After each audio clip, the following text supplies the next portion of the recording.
Barbados is music.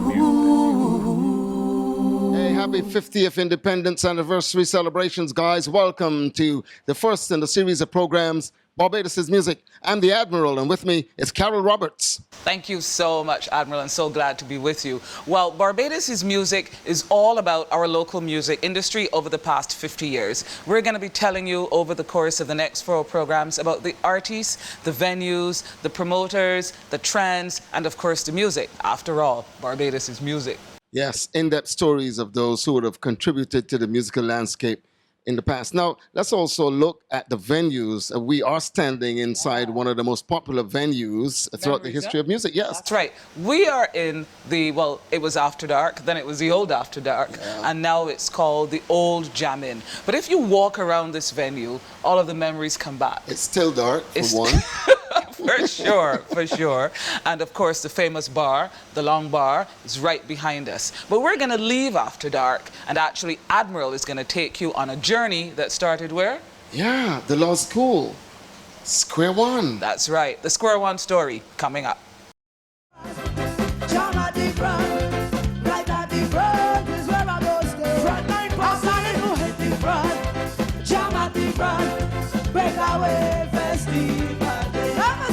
We're looking to get, the history of the band from the original members themselves. Too often in Barbados, we are not attuned to the history. People tell stories, but it's good today to have 2 founding members of the group Square One. To my far left, it's Blood, of course, lead musician with the group for many years and vocalist, and of course, keyboardist who is very close to my left, and my good friend, George. Gentlemen, good to have you here. Nice to be here. Let's start the beginning. Today we're back at the law school. This is where it all started for them.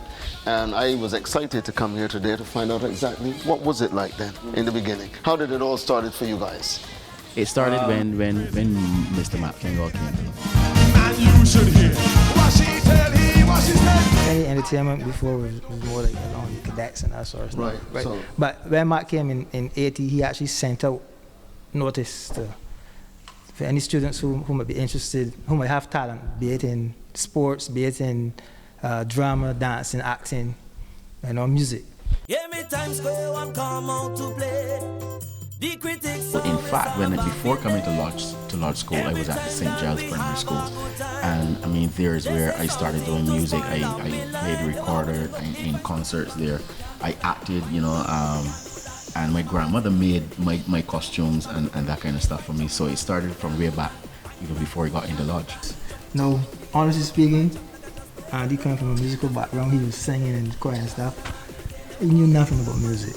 But I used this opportunity to escape Spanish classes. So we've got Blood, we've got George, but we're making up the band. Right. Who else were considered then? It would always be Terry, George, myself. Yeah, sitting on one piano. Wow.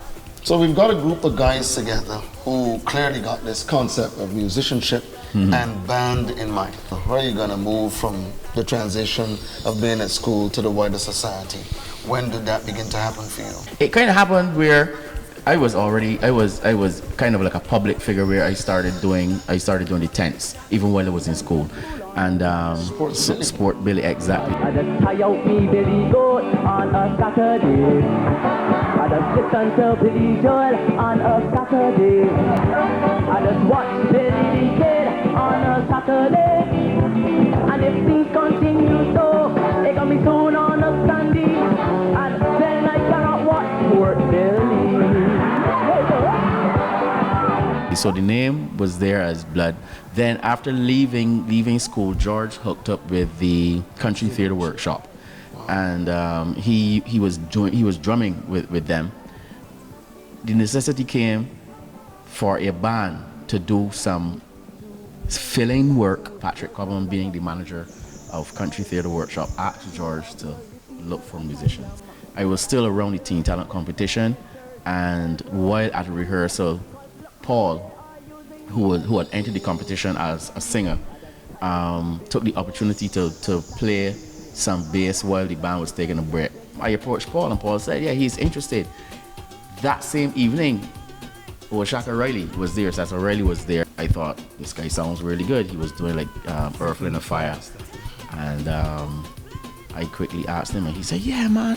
And if I may add to that, the original drummer was also supposed to be another large boy. Right. But somehow we were rehearsing in church, Willis and Philip.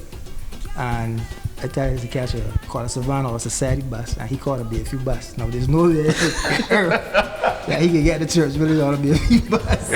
So he was late for the rehearsal. Now Winston, living in my district, Winston used to be anything that is tables, bottles, spoon, whatever.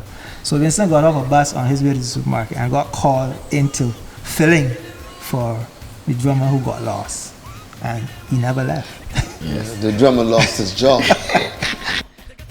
Let's talk now about the coming of a young lady who was taking the world by storm and currently holds the title of the Queen of Soca in the world. That's a massive title to hold.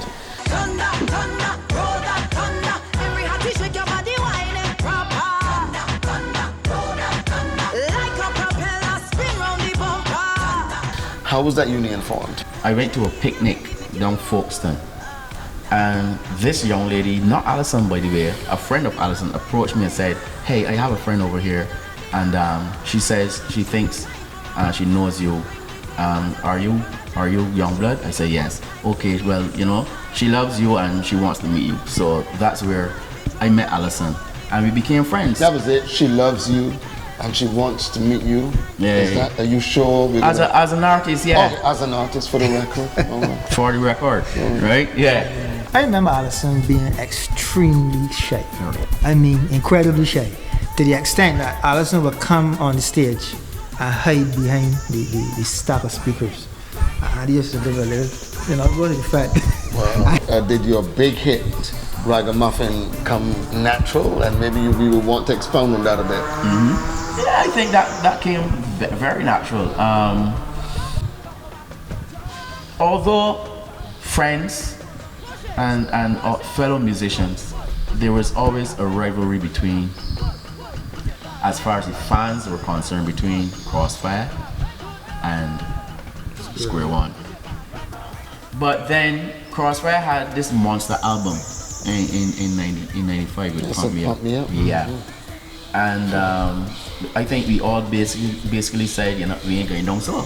When the history of the region is written and you talk about those pillars of music, Square One will first be remembered being recorded in the annals of Trinidad and Tobago's history as the Ragamuffin band that brought a young lady to Trinidad and Tobago that ended up, because of how she appeared and what she did when she appeared, with people like Sonel Dexter and Destra Garcia and all the others. It was a new awakening for the crew in Trinidad and Tobago. And the first time, in eons that a woman would have taken soca, and actually, a winning Road March, I think first female to win Road March anywhere in the Caribbean outside of Calypso Rose after decades. So it was the beginning of a new era. Find myself in a Juve bar with a sexy Maruga man.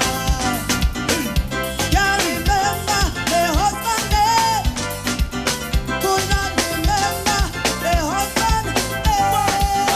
Because the iron and me so bad so deep, the iron and me so bad so deep, iron and me so bad so deep, the iron and me so. Yes, the iron. You guys annihilated group like Blue Ventures, Massive Chandelier, Charlie's Roots. Although these fellas had their space. Their space, yes. What Square One carried, like for instance to the Brass Festival, would have been a different story. Oh yeah, we did a Brass Festival, and for the following week, the only thing you saw in the newspaper was Square One. Now Square One is doing well, but I want to come to the most personal side of it. George, I know that you had a tremendous international run with the band, and then it would seem as though when the band stopped, you came down with some personal issues. Clearly you're here, so you're a survivor of all sorts.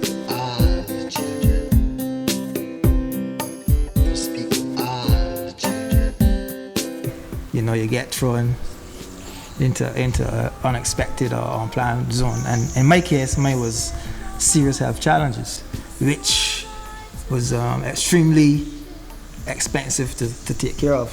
You got health insurance, but health insurance only covers a certain amount. There's still certain things that you yourself have to take care of. And I I have basically exhausted all of my family's resources in trying to take care of my health issues. And I didn't even have one health issue to deal with, because as soon as I overcame one, then I was dealt another one. And truth, power, and faith again, you know. I fought it, and here I am in my third, I call it my third lease, or my third phase of life.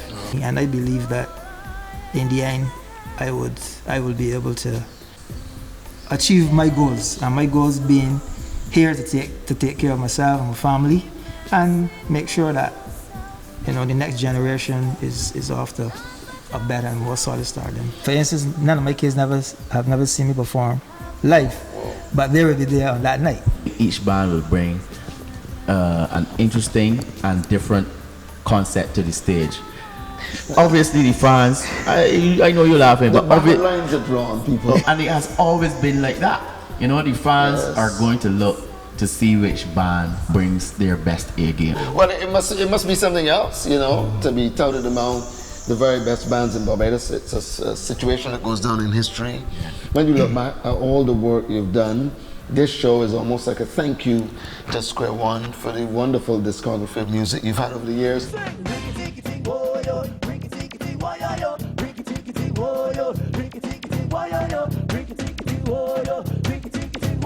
November 29th, Kensington Oval, the Mecca of cricket, make it the Mecca of soca. That is so true. That is right. To all the fans, especially the fans, my name is Anderson Blood Armstrong. And I am George Jones. Right. And I'm especially welcoming all of the overseas visitors. I've heard of the chartered planes, man. People coming in from Boston, New York, Canada, all over the UK as well. So come on home. I know you're coming home mainly for this event. Yeah, they got other things happening, but you see, Barbados Is Music, November 29th, Kensington Oval. There's no other place to be but there. 3 for the price of 1. Back to Square One.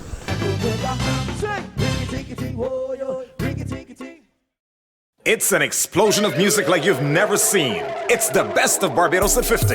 It's Digicel Barbados Is Music. One night, one stage, 3 of the best Bajan bands. Square One. The dance on fire. If I stop back, can't do that. That's like a man. Krosfyah. Music for like this, so tired. Are you ready?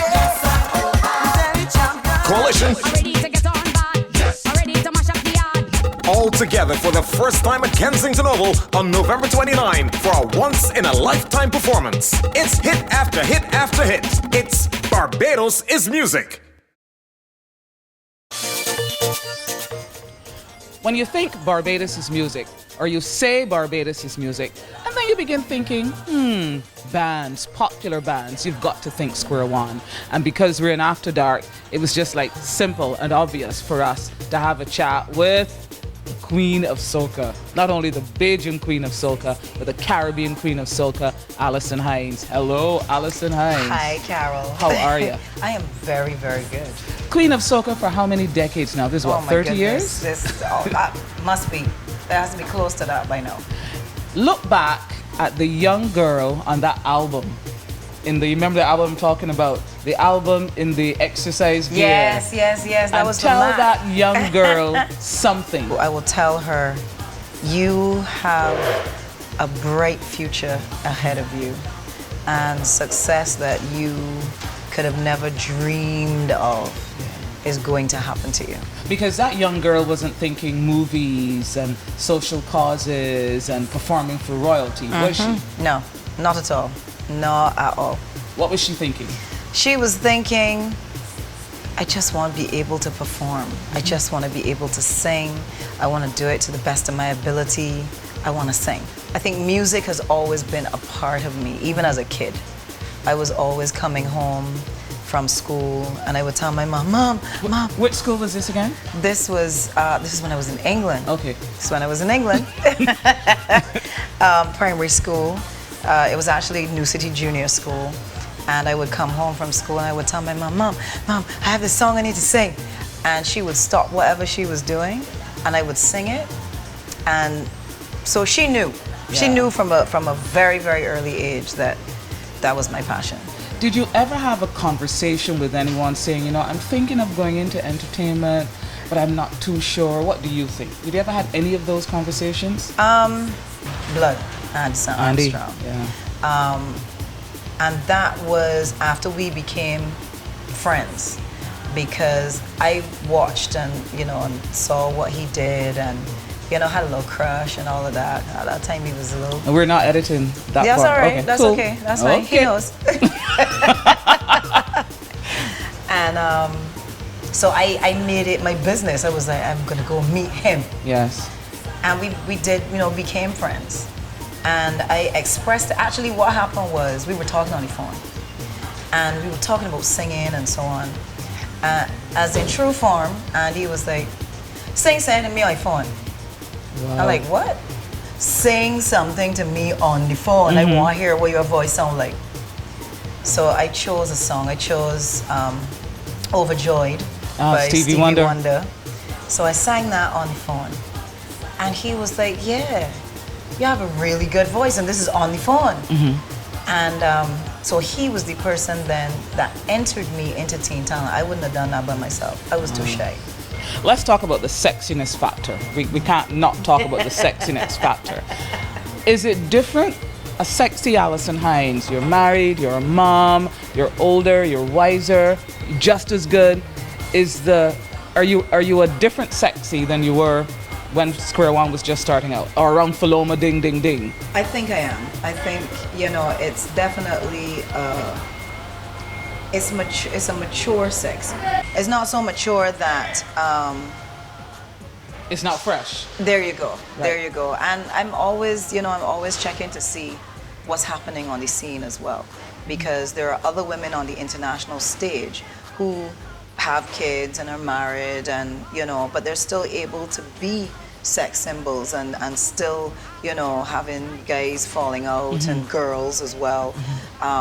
So you know, you kind of take notes from different people, but adapt it to who you are. What's your favorite Square One song? Oh Lord. Yeah, you have to get one of them. What's my favorite Square One song? I don't know if I have one. Let me go by singers. From Andy, Okay. right?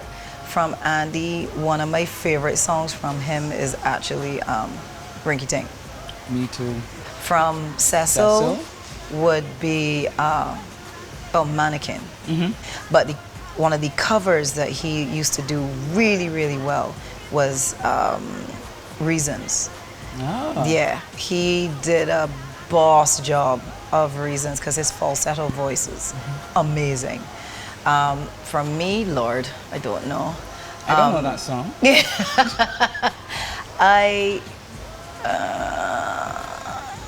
Iron Bazadi. Okay. I would say Iron Bazadi because I enjoy performing it, and it's one of these songs that it never fails. Yeah.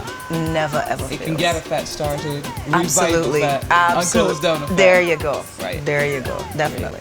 Any memories, special memories from After Dark as From we sit After here? Dark, oh man, so many memories. Stalin and David Rudder, and you know, some of the greats in Kaiso. Yes. We performed alongside Masha when it was Ecstatic, and in here was like, there was no room. Yeah. There was absolutely no room for anybody to move. It was packed, and it was an awesome show. Is there anything on your bucket list that you really, really want to do before you wrap it up and say, you know what, I'm gonna go and knit? Broadway. Okay. I want to do Broadway. Yeah. In a. Because you've made movies. Yeah. Yeah. Yeah. I have a couple of those in the pipeline as well. But Broadway, I definitely want to. I want to head that direction. I want to do something there and do that larger than life kind of, you know, the combination of the acting and singing and so on. Right. Excellent. Yeah, you know, it's me, your girl, the Caribbean Queen, Alison Hinds, and it's all about Barbados Is Music. November 29th, Kensington Oval. That's where you need to be. There ain't no other place to be. Square One, Krosfyah, Coalishun. You can't beat that at all. It is all about BIM. That's how we do it. Barbados Is Music. Barbados is music. It's It's an explosion of music like you've never seen. It's the best of Barbados at 50. It's Digicel Barbados Is Music. One night, one stage, 3 of the best Bajan bands. Square One. The dance on fire. If I stop back, can't do that. That's the money. Krosfyah. Music full of this soca is. Are you ready? Yes, sir. Coalishun. I'm ready to get on bad. Yes. I'm ready to mash up the yard. All together for the first time at Kensington Oval on November 29 for a once-in-a-lifetime performance. It's hit after hit after hit. It's Barbados Is Music. Welcome back to Barbados Is Music.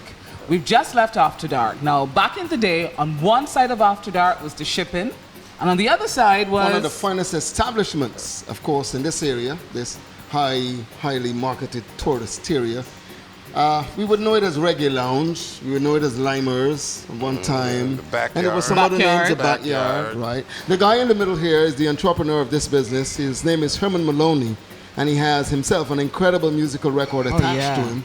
Herman, welcome to Barbados Is Music. Thank you, Admiral. And let's start at the top. Not at the top here in Barbados, but let's start your story in the USA. Well, in the USA, I got into the US sometime in the early 70s, came out of London. And I saw the music market or the promotion market as an area that I got a lot of interest in. Right. So I went in there and meet men like Russell Simmons. Right. There's a big guy. Russell Simmons is, of course, the owner of rap music in the world, you were saying? That's right. He's the guy that was his dream. He believed in that. I look at Russell and say, man, that's never going to happen. Russell, he believed in rap music. And it worked. He lived that. Yes. You know, he eat that, he sleep that. But Herman, what was the real reason for you coming? Because I remember when you first came to Barbados, you bought the establishment further down the street called the Apple Experience. Apple Experience. Yeah, Apple Experience. And that was the time I met you. As a matter of fact, Herman was really responsible for me meeting Kashif, who passed away earlier this year. Right. What has kept you here? What makes you get up every day and say, you know what, despite the ups and downs, I'm going to my place of business, I my love the entertainment business. place I of love business. the business. I like the entertainment. I like music. I like young people doing things. You know, I mean, it's just music. It's like, yeah, go ahead. This place, if you remember, Right.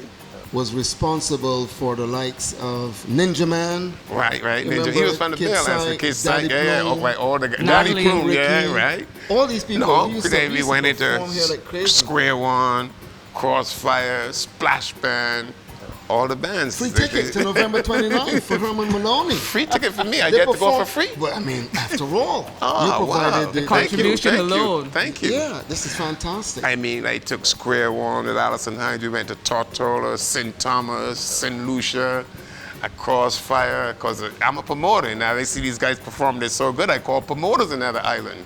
Are you still happy you came to Barbados? Happy you got into entertainment in Barbados? Happy that you helped to mentor and promote a number of individuals and bands? Sometimes yes.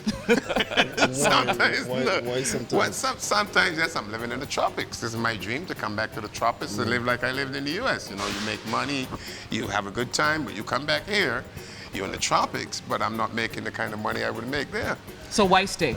Why stay? Because like I said, I got asthma, and that's one of the things that brought me back to Barbados. Health reasons too, not just to make money, but it's nice to have both, you know? Your thoughts on the quality of local music in 2016? Yeah, now, of course, you'd have come up through the days of Square One, Krosfyah, Spice and Company, Coalition, all of the big names, both in terms of bands and individuals and DJs, like the gentleman right beside me. Your thoughts on the quality of artists and music that you're getting now? Well, I don't think it's the same, but like we just say, it's a different era. Yeah. It's like different ears. The kids are hearing something we're not totally hearing. So I always going to appreciate the Allison Hines, the Square One, and I'm going to also appreciate the Drifters and people like that. But the new music, that's not me. But the new music is making tons of money for the musician. It's bringing people through your door. Well, it's bringing people through the door. So I have to sit here. I might not like it. I might not understand it. But when there's 700 people down there having fun and they're paying, just a number, so that You're good. I have to go with it because it pays the bills. Who do you cater for or cater to? Yes. Who do I cater to or cater for? It's a good question. Different nights, different things. On Saturday night, we got a nice mature crowd. We got a mature DJ we got given a house. On Tuesday night, we got youngsters. We have young DJs that shout on the mic and all this, and I can't even hear the artists. The DJ is the artist. I can't even hear the guy that make the record. So, but they're loving it. They're screaming, and they're having fun. And you are a relatively young staff here. Yeah, you have to. Relatively young, no guy older than me works there. Right. Thank God for that.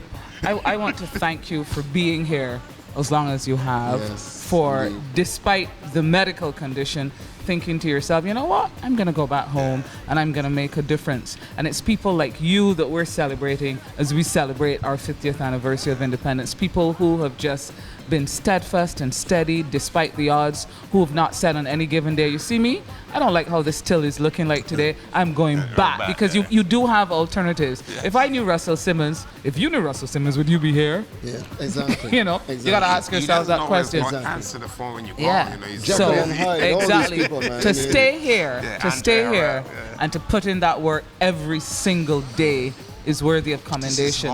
This is home. You go away. Well you done, dream of Herman home. Maloney. This is home. Thank you. Yeah, well done. Barbados is music. Well, Tony, I think we've started something that we may have to go way beyond 4 programs. Yes. Now that we've started this research and digging. But what a fabulous story, Square One.